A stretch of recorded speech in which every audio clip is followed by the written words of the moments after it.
삶의 기적을 일으키는 30분 예배를 시작하도록 하겠습니다. 하나님께서 오늘 우리에게 주신 말씀은 사도행전 13장 17절에서 20절까지 말씀입니다. 이 말씀 제가 봉독하도록 하겠습니다. 이스라엘의 하나님이 우리 조상들을 택하시고 그들이 이집트 땅에 머물러 있는 동안 그들을 큰 민족이 되게 하셨으며 큰 능력으로 그들을 거기서 인도해 내셨습니다. 그리고 하나님은 광야에서 40년 동안 그들을 돌봐주셨으며 가나안 7민족을 멸망시키시고 그 땅을 유산으로 나누어 주셨는데 그 기간이 약 450년이나 걸렸습니다. 그 이후로 하나님은 예언자 사무엘 때까지 사사들을 주시다가 아멘. 오늘 이 시간 하나님께서 우리에게 주신 말씀을 듣기 전에 잠시 기도하는 시간 갖도록 하겠습니다. 하나님 아버지, 오늘도 이 자리에 있는 저희들을 사랑하시고 그래서 저희를 만나주시고 하나님 아버지 친히 저희에게 말씀하여 주시니 감사합니다. 하나님 아버지, 오늘도 저희의 마음의 문을 열어주셔서 저희를 사랑하신 하나님 저희에게 주시는 말씀을 듣게 하시고 그 말씀을 통해서 저희를 사랑하신 하나님이 어떤 하나님이신지 다시 한번 기억할 때 그 하나님을 믿음으로 담대하게 세상을 살아가는 저희가 될 수 있도록 은혜 베풀어 주옵소서. 예수님의 이름으로 감사하며 기도드리옵나이다. 아멘. 사도행전 13장은 이제 본격적으로 바울 사도를 통해서 그리고 바나바를 통해서 유대인이 아닌 이방인들에게 복음이 전파되는 이야기가 기록되어 있습니다. 그래서 우리가 전에 살펴본 것처럼 이제 바울과 바나바를 통해서 구브로 섬에 있는 총독 서기오 바울에게 복음을 전하고 이제 바울과 바나바는 비시디아 안디옥 지역으로 이동합니다. 그래서 그 비시디아 안디옥 지역에서 유대인의 회당에서 하나님의 말씀을 전합니다. 사도행전 13장 16절은 이렇게 말씀합니다. 바울이 일어나 손짓하며 말하되 이스라엘 사람들과 및 하나님을 경외하는 사람들아 들으라 라고 말합니다. 바울이 비시디아 안디옥에 있는 유대인의 회당에 들어가서 이제 그들이 권해서 권할 말이 있으면 얘기하라 라고 얘기했을 때 바울이 일어나서 사람들한테 말하기 시작하면서 이스라엘 사람들과 및 하나님을 경외하는 사람들아 라고 말합니다. 이스라엘 사람들과 및 하나님을 경외하는 사람들. 여기서 이스라엘 사람들이라는 것은 태어날 때부터 이스라엘 사람으로 유대인으로 태어난 사람을 의미해요. 그리고 거기다가 이방인이지만 유대교로 완전히 개종한 사람도 이스라엘 사람이다 라고 바울은 얘기하는 겁니다. 그렇게 태어날 때부터 유대인으로 태어난 사람 그리고 이방인으로 태어났지만 유대교로 완전히 개종한 사람들아 라고 말하면서 또 한 부류의 사람을 얘기하는데 하나님을 경외하는 사람들에 대해서 얘기합니다. 하나님을 경외하는 사람들은 누군가? 이방인으로서 아직 유대교로 개종하진 않았지만 유대인의 회당에서 같이 예배를 드리면서 하나님을 믿는 사람들을 하나님을 경외하는 사람들아 라고 표현하고 있는 겁니다. 그래서 지금 바울 사도는 지금 말씀을 전할 때 유대인 그리고 이방인이지만 유대교로 개종한 사람, 이방인인데 하나님을 믿지만 아직 유대교로 개종하지 않은 사람들에 대해서 하나님의 말씀을 전합니다. 지금 바울 사도가 하나님의 말씀을 전하는 이 비시디아 안디옥 지역이 이방 땅이기 때문에 이 지역에는 사실 유대인들보다는 이방인이 더 많이 살고 있었어요. 그렇게 이방인이 더 많이 살고 있었는데 그럼에도 불구하고 이 비시디아 안디옥 지역에 와서 살고 있던 유대인들을 통해서 이방인들이 하나님을 믿게 되어서 이제 유대인의 회당에서 함께 예배를 드리고 있다는 겁니다. 그래서 지금 바울 사도는 얘기하고 있는 거예요. 민족적으로 유대인이든 이방인이든 상관없이 이들의 공통점은 뭐냐면 유대인이 믿는 하나님, 그 유일하신 하나님, 그 하나님을 믿는 사람들, 그 하나님을 믿는 사람들 향해서 바울 사도가 말합니다. 그러면서 바울 사도는 본격적으로 말씀을 선포하면서 사도행전 13장 17절에서 이렇게 말씀합니다. 이스라엘의 하나님이라고 말씀합니다. 이스라엘의 하나님이. 지금 바울 사도는 이 유대인 회당에서 예배를 드리고 있는 사람, 이스라엘의 하나님, 유대인의 하나님을 믿는 사람들에게 말씀을 전하면서 이스라엘의 하나님이 너희가 믿는 하나님이라고 말하고 있는 거예요. 그 하나님, 이스라엘 백성이 믿는 하나님, 지금 유대인의 하나님을 믿는 이방인들, 그 하나님이 어떤 하나님이신가? 그 하나님은 어떤 역사를 이루신 건가? 그 하나님의 역사에 대해서, 그 하나님이 어떤 하나님이신가에 대해서 바울 사도는 말합니다. 그러면서 우리가 읽은 사도행전 13장 11절의 말씀을 다시 한번 살펴보면 사도행전 13장 11절은 이렇게 말씀합니다. 이스라엘의 하나님이 우리 조상들을 택하시고 라고 말씀합니다. 이스라엘의 하나님, 그들이 믿는 하나님이 이스라엘 백성을 택하셨다라고 말씀하십니다. 우리가 알다시피 창세기 12장에서 이스라엘 조상 아브라함을 하나님이 선택하시고 아브라함의 두 아들 중에서 하나님께서 이삭을 선택하시고 이삭의 두 아들 중에서 하나님께서 야곱을 선택하심으로 해서 이스라엘 민족이 이루어지도록 하나님께서 만들어 주셨습니다. 하나님께서는 그렇게 이스라엘 민족을 선택하셨습니다. 그리고 하나님께서 그 이스라엘 민족을 선택하셨을 때 하나님께서 그 이스라엘 민족을 어떤 기준에 의해서 선택하셨는가? 신명기 7장 7절의 말씀을 통해서 하나님께서는 이렇게 말씀하십니다. 여호와께서 너희를 기뻐하시고 너희를 택하심은 여호와 하나님께서 이스라엘 백성을 사랑하시고 이스라엘 백성을 선택하심은 너희가 다른 민족보다 수요가 많기 때문이 아니니라. 너희는 오히려 모든 민족 중에 가장 적으니라 라고 말합니다. 이스라엘 민족을 하나님께서 사랑하시고 그들을 하나님의 백성을 선택하신 이유가 그들이 수요가 많다. 수요가 많다는 것은 강력하다는 거예요. 그 당시에는 인구수가 많으면 강력하니까 너희가 강력한 민족이기 때문에 뛰어난 민족이기 때문에 내가 너희를 선택한 것이 아니라 오히려 너희는 작은 민족이었다는 거예요. 오히려 너희는 보잘것없는 민족이었다는 거예요. 연약한 민족이었다는 거예요. 그럼에도 불구하고 하나님께서는 그런 이스라엘 백성을 사랑하시고 선택하셨다라고 말씀하신다는 거예요.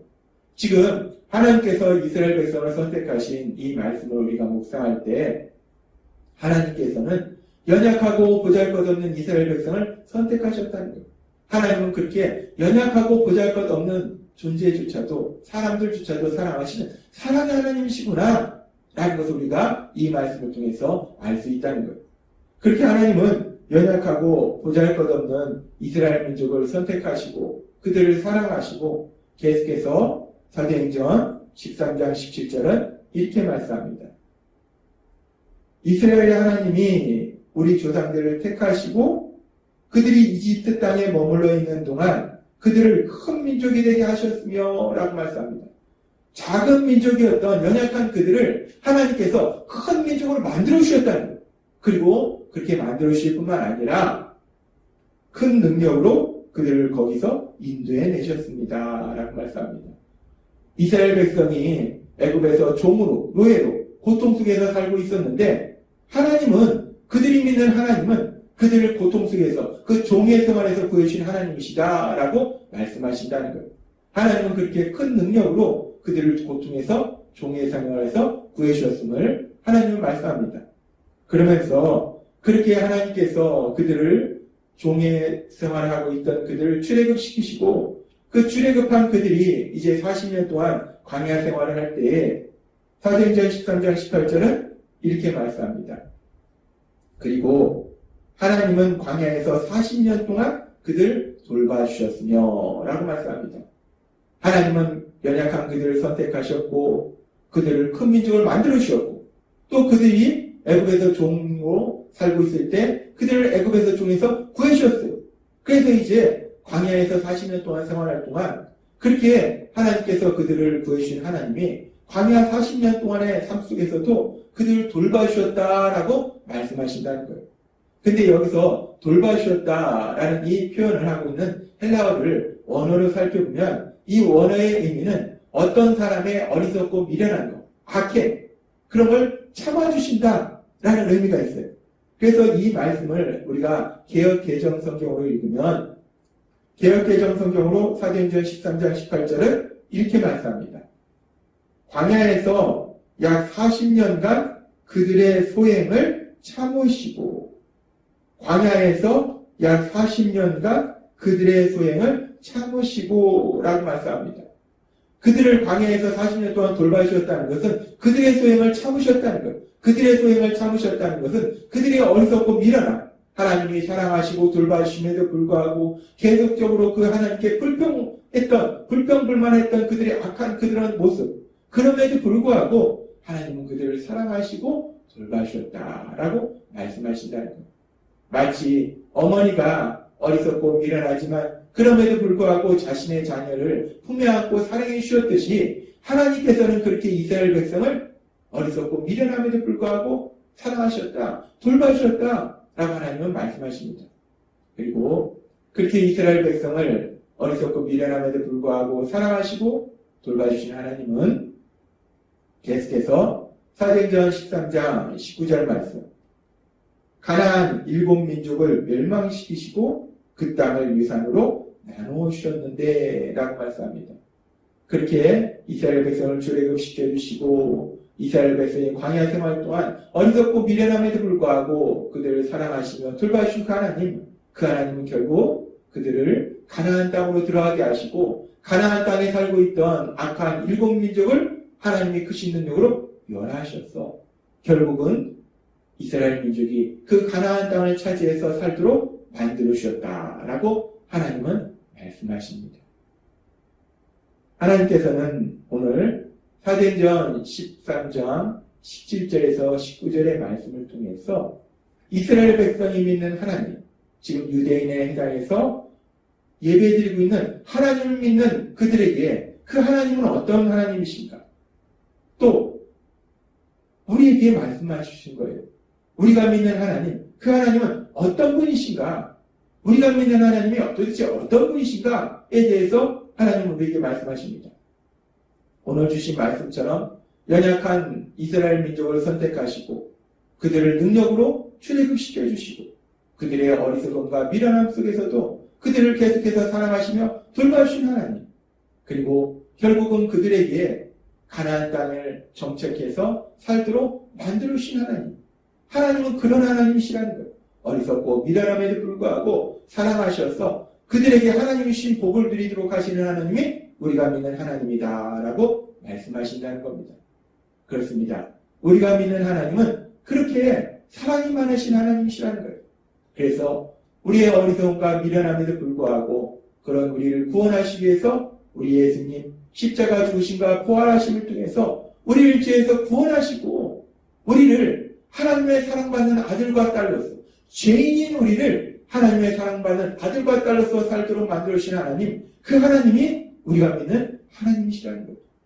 하나님은 하나님이 어떤 분이신지 출애굽기 34장 6절에서 이렇게 말씀하십니다. 여호와께서 그의 앞으로 지나시며 선포하시되 여호와로라 여호와로라 자비롭고 은혜롭고 노하기를 더디하고 인자와 진실이 많은 하나님이다. 아멘. 그렇습니다.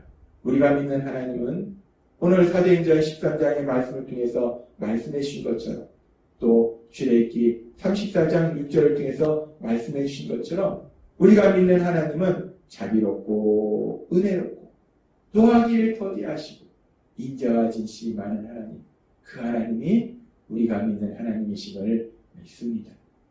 그 하나님을 믿음으로 인해서 그 하나님의 사랑 안에서 그 하나님의 신복을 마음껏 누리시는 여러분이 되시기를 주님의 이름으로 축원합니다. 기도하겠습니다. 하나님 아버지 감사합니다. 오늘도 주신 말씀처럼 우리가 믿는 하나님은 어떤 분이신가? 우리가 믿는 하나님은 오늘 주신 말씀처럼 출애굽기 34장 6절의 말씀처럼 그렇게 사랑이 많으신 하나님, 인자하신 하나님, 자비로우신 하나님, 은혜로우신 하나님, 그 하나님이 우리가 믿는 하나님이심을 믿습니다. 그 하나님을 믿음으로 그 하나님의 사랑 안에서 그 하나님 주신 복을 마음껏 누리는 저희 모두가 될 수 있도록 은혜 베풀어 주옵소서. 예수님의 이름으로 감사하며 기도드리옵나이다. 아멘.